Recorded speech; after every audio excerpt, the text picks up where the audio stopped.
Bonjour à tous, à toutes et aux autres, j'espère que vous allez bien. Cette vidéo va être peut-être un petit peu plus longue que les autres, donc n'hésitez pas à l'enregistrer pour la visionner plus tard. Aujourd'hui, je vais vous parler de l'importance des rituels dans le tantra.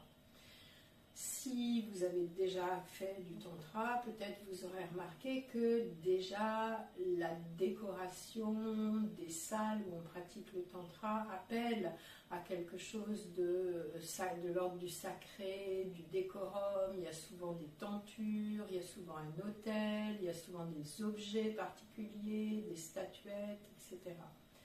D'autre part, le tantra nous vient de l'Inde et l'Inde est vraiment un pays où le rituel pénètre toutes les strates de la société et ça depuis très très longtemps, depuis les Védas, 3-4 000 ans avant Jésus-Christ, on faisait déjà de très longs rituels. Donc dans le tantra, on va faire des rituels collectifs, en groupe. Et ces rituels, ils sont importants. Ils sont importants pour permettre aux personnes d'aller au-delà du mental. Le rituel ne fait absolument pas appel à votre raison, à votre analyse.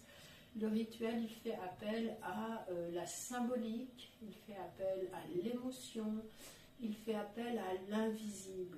C'est souvent, on a dans les rituels quelque chose autour des énergies, autour de certaines entités, etc.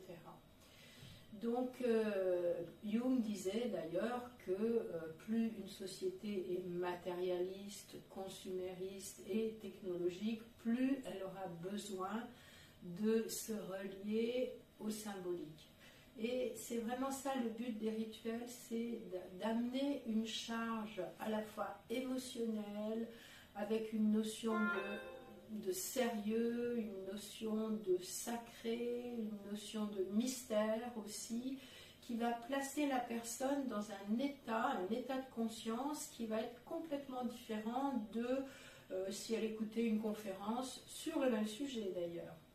Donc un rituel dans le tantra, c'est toujours quelque chose qui a un but, c'est une série d'actions qu'on va faire et on va aussi faire appel au côté performatif du langage, je m'engage, je me pardonne, couper des liens avec une personne par exemple, ou appeler un état d'être particulier, parler à des parties de soi-même, etc.